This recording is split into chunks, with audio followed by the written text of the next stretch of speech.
What is going on, my broskiis? My name is Toadskii, back again, here to bring you guys yet another One Piece Treasure Cruise video. And in today's video, we're actually going to be discussing some of the things that just went live on the Japanese version of One Piece Treasure Cruise, because they just had a maintenance period for quite a few hours, and it introduced some new features that are going to be coming with the version 9.2 update. So if we go to the news bird, immediately the first banner that we see, version 9.2, and we see a Sanji and a Zoro character chilling on the banner, and there is also some new stuff coming. So in this video, we're going to be discussing all the new stuff coming in 9.2, because this is some pretty crazy stuff. We weren't really expecting a full-on blown new game mode arriving on One Piece Treasure Cruise. So before we get into that, if we go ahead and click this button down here, which is obviously the button where you can go to the story mode or extra island or treasure map, when you click on it, it has been updated, and you can see there is the story mode. We have the extra island, which I don't have unlocked on this account, of course, and then there's treasure map, which is going to be starting very soon as of me making this video. And then we have this button right here. This is going to link you to the new game mode that is going to be arriving very soon. So let's go ahead and get into it. You can't really click the button right now, nothing really happens, but here we go. Version 9.2 introduces some pretty cool stuff. So we can see straight away on this banner we have the artwork of the new Zoro and Sanji character. No, it is not a legend character. Funnily enough, this is actually a free-to-play character, it looks like. We don't have any details as to what he does, but I'm sure around about the anniversary or just after the anniversary on Japan, which should be arriving in May. I'd say early to mid-May is the anniversary on Japan. We should get full details as to what this character does, and I do think this character is going to be pretty good. You can see on the side here that this artwork here, it's got 5 stars here. This is a free-to-play character. When I first saw it, I thought it was going to be like a super evolution to the treasure map Zoro and Sanji. That would have been sick. However, it is not going to be that. It's just a full-blown new character. It's like a V2 dual unit, which is really weird to see a dual unit of a character that we already have, but obviously this is the time skip version, so they obviously look way cooler. But let's scroll down here. This is the new game mode. Now, I did translate the game mode, you know, when we just showed it before. This button right here, and these characters here, when I translated this, it said Clash. Now the thing is, on global we already have something titled as a Clash event, and on Japan, when you translate the Clash or the raid bosses, it's called a decisive battle. So I'm sure that on global it is going to be a different name, but on Japan it is titled as a Clash event, so interestingly enough. But yes, this is the new game mode that is going to be arriving, and it is slightly different to what we have, but it does have obviously certain aspects of the other game modes that are very similar, where you fight bosses and stuff. So this is the way that this event is structured, okay? So this is going to be an event where you play all these mini bosses, right? And as you can see, for an example, it's going to be Sugar, and then once you beat these mini bosses, you get given these tokens, these purple sword tokens, and then you use those tokens to unlock the boss battles. And obviously you can see the characters here are changing, which means that they will get more difficult as you continuously beat them,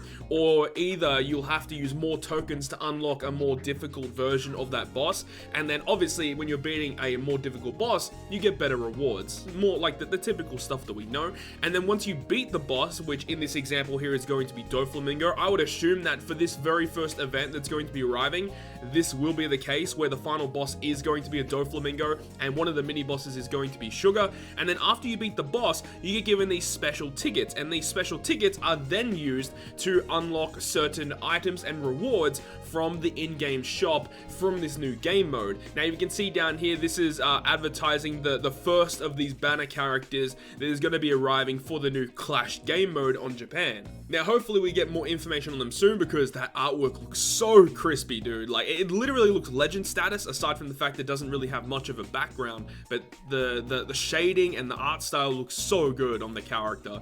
Okay, so this is going into a little bit more detail as to how this event was also structured. So you can see here, this is level 1, and this character has 10 million health and starts off as a Dex character for Doflamingo. Now immediately on level 2, it's 10,300,000, and he goes into an int character. So this is something that we haven't seen before from a boss, where you continuously beat it over time. Not only do they get stronger, which we've seen in Treasure Map, but they actually change color, which makes you really have to think about the characters that you're bringing. Obviously, if a dex unit, you'd mainly be having some strength characters being your heavy hitters, but if you're seeing the color constantly change, you do have to keep changing your teams around. And one thing that is good though is the fact that they have added a new update. I'll scroll down to it here. So with this new update, what you can do is after you build a team, you can actually go ahead, click this button up the top, and it takes you back to the mission that you were just about to take on, which if you guys on Global already know, when you go into the team builder and you build a team and then you click the back button, it takes you ages to go back into the Colosseum or to go back wherever you were to find that specific dungeon you're about to take on. And now in Japan, they've changed it so it was a lot easier to manipulate where you're going around, locating, and you're just navigating the app a lot easier, which is great. But just to think, at level 1 starting off at 10 million health is ridiculous. So I would assume at this point that there are going to be characters that are going to be getting significant stat boosts to help you take on this fight a lot easier. So that's what I would assume to be the case here. I just really hope that they don't go the same route as Treasure Map, where they introduce a new banner with new characters that are specifically built to counter the new boss. I would hate it if they brought out new characters that you have to pull for that make this event easier. I would just prefer it is if like they just choose certain characters and yeah, they're gonna be stat boosters. Even if I'd be fine if it's like a new Sugo batch, you know, make them all the stat boosters, make this fight a lot easier. If you have the new batch, I'd be fine with that. But I really hate it when they go ahead and introduce brand new rare recruits outside of Sugo Fest batches that are going to be useful for this fight. I really hope they don't go down that route, but it is a pretty high likelihood that that will actually happen. So we'll have to wait and see. We have to just cross our fingers for that one. Now down below that, you can see there's an image here with Luffy and Law, and this is discussing is what happened if you lose the fight, right? So let's say you're in level 2 and 10,300,000 is just a little bit too difficult for you to beat. What you can do is if you do lose that fight, you can have a friend on your friends list come in and defeat the boss for you, and if they do, then both the friend and you will both get the rewards for winning that fight. I think that is an amazing addition, and it also, you know, introduces more, you know, communication and cooperation between your friends. So, you know, adding people that you actually are able to discuss and talk with is going to be very useful, because then you can, you know, tell your friend, you're like, hey, I lost this fight, can you come and help beat it for me? Because like maybe for level 2 specifically, you don't have many good side units. So like, oh, can you come and help me beat this boss? They might have some really good characters, they can beat it for you, and then, you know, you move on to level 3 and it might be a strength boss, and you might be able to beat that one because you have better quick units. I think this kind of structure is very, very interesting, and I really hope that they do continue along this route where the friends list becomes more and more important. Like, one feature that I would love to have in the game is some sort of like guild feature where you can like build a pirate crew with other friends, and you know, you with your crew you can like fight certain events and you get team scores and stuff. I think that would be a really cool functionality in the future, but this is a really good step towards that functionality, having cooperation with your friends list. Alright, so moving on down below, this is again just talking about the reward screen here. Now, if you actually look at this screen here on the left, you can see the date, 2019-11-11. So this is the 11th of November 2019 at 3:30 AM Japan time. That looks to be the end date for this particular event. That's pretty freaking crazy, because currently right now it is the fourth month, but this is probably going to be coming out in the 5th or 6th month. So this might be literally an event that happens every 6 months, and you know, you'll be able to, you know, take 6 months of time to max out this character, which is absolutely absurd. You know, that's really, really crazy. And the fact that they are doing that, I really hope to God that these characters that they introduce with the new Clash game mode are really powerful. Like with Treasure Map, right? The Treasure Map characters are typically some of the best free-to-play characters in the game for the most part, and the fact that they come out every single month, so we get them relatively often. But if they're doing every 6 months or every 5 months, these characters need to be very powerful. So I'm really expecting a lot from Zora and Sanji dual unit from this clash. So then we can move on to the right screenshot here. This is the reward screen. Now, the way that this actually works is when you get these tickets from beating the bosses, you can see here when you win, you get tickets and stuff. those tickets are what you use as like the quote-unquote gems to do summons on the rewards. So the rewards are RNG related. Now you might think that's bad. I thought it was at first. However, there is a caveat to this, which is the fact that there is a limited amount of rewards that you can get from the summon. Now all of these tabs at the top here, you can see they go from 1 all the way to 7. It looks to be, I'm not really 100% sure on this one, but it looks like after you are on tab 1 and you collect all those rewards, you can move on to the second tab. That's what I assume to be the case, or the different sets that you can use your tickets on. So for this one specifically, this is the 7th tab.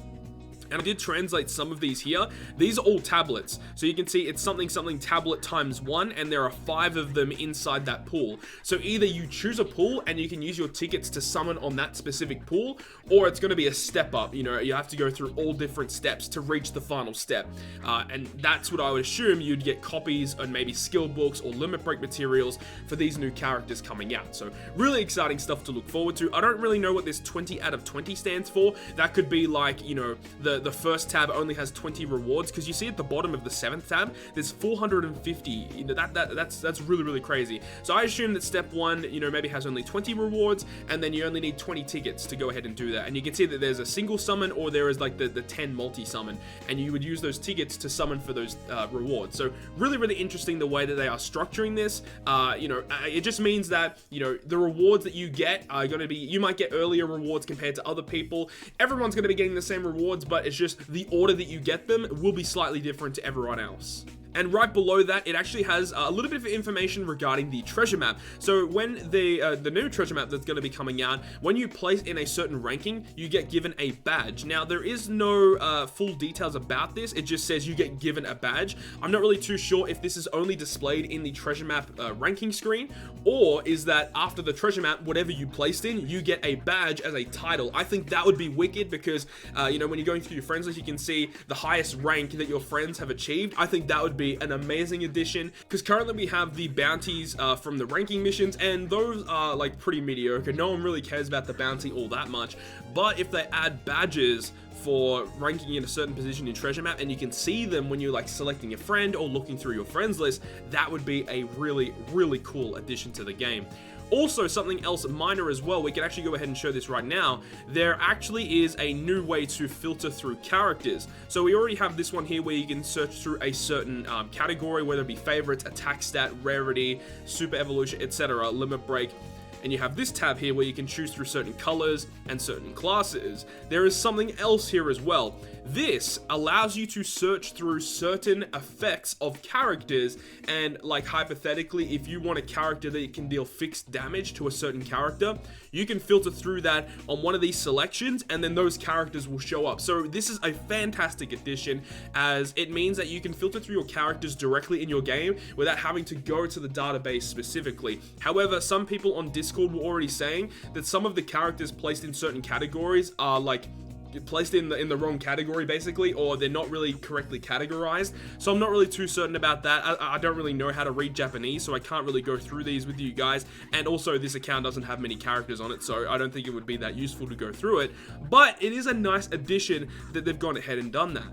And as we said before, there is the addition where you can go back to the actual like dungeon that you were about to take on after you create a team. So that is the full breakdown of version 9.2's Clash game mode. We don't have a full confirmation on the actual name of it yet, but I am excited to see where this is going to go. Hopefully we get information on these characters very soon. However, over the next couple weeks, 5th anniversary is going to be arriving on Japan, and that is extremely exciting. We still do not have a full confirmation as to what the anniversary legend is going to be. We don't know what the theme of the anniversary is, so it's going to be a big surprise. And hopefully the next campaign event, which I think should be like probably the 2nd week of May, will introduce the 5th anniversary related stuff. But anyways, that's going to be it for this video. I hope you guys have enjoyed it, and if you guys did enjoy it, make sure to go ahead and leave a like. And if you want to stay up to date with all of the content I post, including more One Piece Treasure Cruise content, make sure to hit the subscribe button down below. But other than that, guys, I'll see you guys within the next video.